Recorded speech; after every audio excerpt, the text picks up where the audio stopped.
Përshëndetje, sot kam pranë meje Marsit Hilën, një nga ekspertët e platformës tonë në trading. Marsiti ka një histori shumë frymëzuese, prandaj do doja sot t'i drejtoja disa pyetje dhe t'i ndani me ju. Marsit, mirë se erdhe në intervistë fillimisht. Faleminderit që pranove të bësh pjesë. Do doja të ndanim pak me të gjithë shikuesit eksperiencën tënde, si ke arritur deri këtu. Ti tani sot je zyrtarisht edukator i platformës në gjuhën shqipe, që është një arritje shumë e madhe, fillimisht të përgëzoj.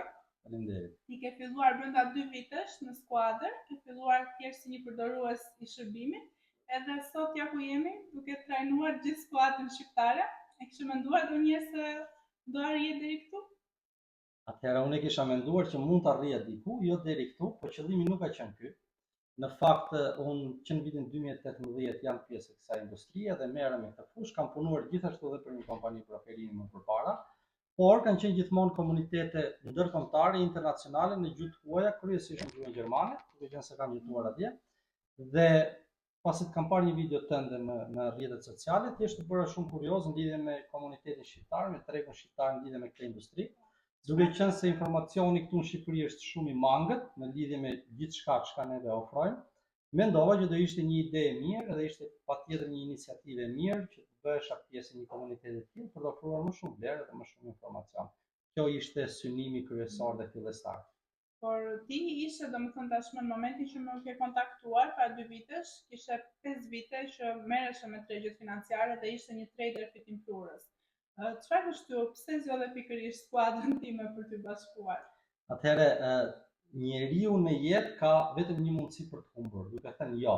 Nëse thua jo, humbja është e sigurt.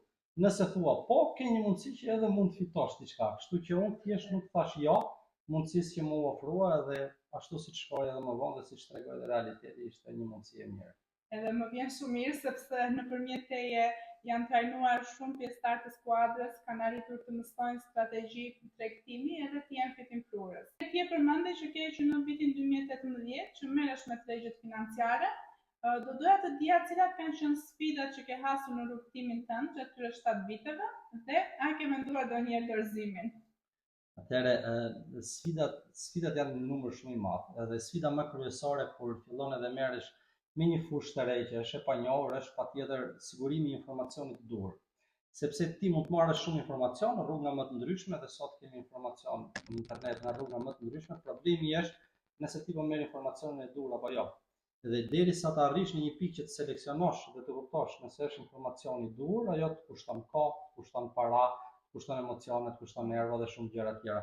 Kështu që është shumë e rëndësishme që neve të kuptojmë në fazat të hershme të rrugtimit tonë, në çfarëdo lloj fushë qoftë ajo, jo vetëm në trading ose në investimet financiare, që ne jemi të paktën në rrugën e duhur dhe po marrim informacionin e duhur.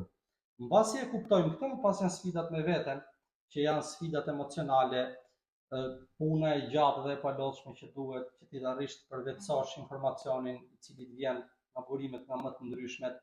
Dhe patjetër sfida më e madhe, besoj e çdo kujt që merret me këtë industri, në trading ose me investime, është pjesa emocionale, sepse duke qenë se kemi të bëjmë me paran në mënyrë të drejtë për drejtë, dhe është një punë në të cilën neve shkojmë në punë jo vetëm për të fituar, por edhe për të humbur her pas here, dhe her pas here humbasim në atë çka bëjmë, jo vetëm fitojmë. Kontrolli i emocioneve është sfida më e madhe dhe me patjetër pastaj që të qëndrosh konsistent dhe të vazhdosh të këmbgulësh derisa të arrish në atë që quhet pika e kthesës, ku çdo gjë pastaj duket e lehtë dhe vjen natyrshëm.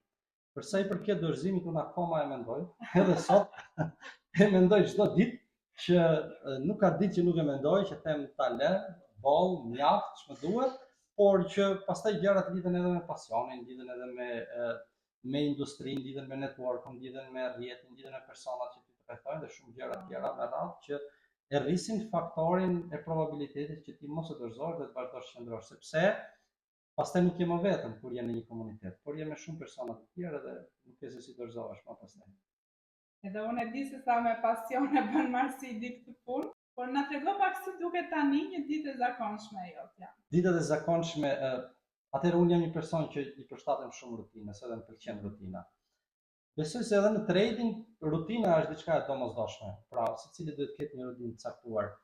Zgjohem relativisht herë, jo shumë vonë, rreth orës 6:30 në mëngjes, Dhe mbasi kryet ritualet e mëngjesit, rreth orës 8:30 e shumta 9 jam në zyrë përpara se të hapet London Session, para se sa të hapet bursa e Londrës dhe të fillojmë tregtimin. Shikoj grafiqet, bëj planin për ditën se çfarë mund të tregtoj. Vazhdon dita e tregtimit deri rreth orës 5:30 mbasdites. Pas orës 5:30 merrem me hobit e mi ose me pasionet e mia, çfarë mund të ngjelur kohë.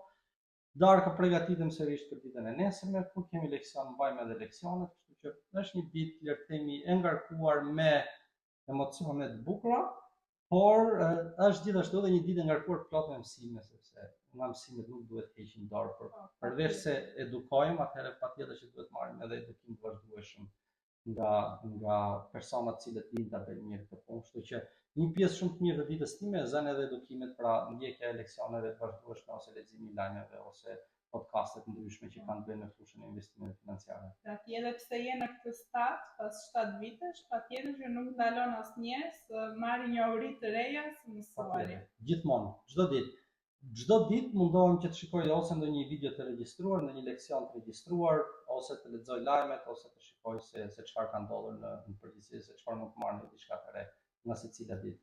Super, sepse dia asnjëherë nuk ka fund.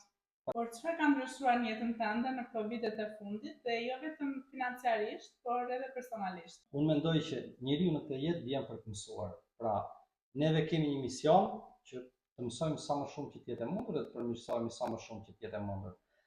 Ka disa njerëz që, si të thuash në thonjza, janë të martuar përjetësisht mbas gjërave. Ndodh kjo gjë edhe në tregti. Ka disa persona të cilët tregtojnë për shembull një produkt të caktuar ose ndodhen në një pozicion të caktuar edhe nuk heqin dorë kurrë. Pavarësisht sepse mund të shikojnë që nuk funksionon një strategji e caktuar ose diçka nuk po shkon ashtu siç duhet. Unë besoj që ne jemi këtu për të mësuar dhe jemi për të kuptuar mësimin në një moment sa më të hershëm që të jetë e mundur. Kështu që për gjatë viteve të fundit kam ndryshuar patjetër shumë punë, jam marrë edhe me bizneset e tjera, kam pasur edhe mësime të tjera të cilat i kam marrë për gjatë këtyre viteve të fundit, por patjetër jam rritur shumë nga ana profesionale, gjithashtu dhe nga ana emocionale, sepse trading dhe bota e investimeve është një industri e cila të rrit shumë nga ana profesionale dhe nga ana emocionale, pra të mëson që të kontrollosh më shumë emocionet, të menaxhosh më mirë kohën, të jesh më i fokusuar dhe më i përqendruar në jetën tënde. Kështu që gjithashtu dhe këto kohët e fundit kam filluar merrem edhe me zhvillim personal, meditoj, bëj disa gjëra, kështu që kam zbuluar hobi të reja dhe për ditë ndryshojnë gjëra. Për ditë përballemi me gjëra të reja dhe disa nga ato i pranojmë dhe i marrim në jetën tonë, disa nga ato nuk i pranojmë dhe thjesht i lëmë janë dhe vazhdojmë përpara. Kaq. Super. Marsit, unë do doja dhe për të gjithë ata që na ndjekin dhe ndoshta janë edhe fillestar në këtë fushë ose ndoshta po mendojnë që të nisin dhe të informohen mbi tregjet financiare, sipas teje, cilat janë 3 gjërat më të rëndësishme për të arritur sukses në këtë industri? Atëherë unë mendoj që një është gjëja më e rëndësishme, pra po them vetëm një. Ajo çka është më e rëndësishme për të arritur sukses, jo vetëm në këtë industri, por në çfarëdo lloj industrie ose në çfarëdo lloj gjëje që ne dëshirojmë të bëjmë jetë. Dhe unë besoj se është konsistenca. Pra, nëse dikush përveç se këmbgulës, pra mos hequri dorë nga ajo çka ti dëshiron, por të jesh edhe konsistent, pra të bësh për ditë nga pak, për ditë nga pak, për ditë nga pak, pa hequr dorë, herë ose vonë suksesi do arrit. Sepse nëpërmjet këmbguljes, nëpërmjet konsistencës, neve marrim atë që quhet eksperiencë. Dhe eksperienca është i vetmi mësues që neve mund të kemi në jetë. Nuk ka një mësues tjetër më të mirë se sa eksperienca. Kështu që eksperienca është i vetmi mësues. Dhe besoj se nëse kemi konsistencë, nëse përqendrohemi mjaftueshëm, nuk dorëzohemi dhe vazhdimisht pranojmë të marrim mësimet e reja, dhe siç e thash edhe në fillim të kësaj interviste, nuk themi jo, sepse vetëm mënyra për të humbur është duke thënë jo, por nuk i themi jo mundësive dhe të paktën japim një mundësi mundësisë, atëherë patjetër që sukses do arrijmë. Unë të falenderoj Marsit, sepse kjo ishte një këshill shumë e vlefshme për të gjithë që po na dëgjojnë. Dhe unë personalisht jam shumë e lumtur për bashkëpunimin që kemi së bashku dhe me gjithë skuadrën shqiptare. Uroj që ti personalisht, por dhe gjithë skuadra së bashku të arrijmë nivele të reja. Jam i bindur për këtë dhe drejtëse rrugë po punoj. Faleminderit edhe ti.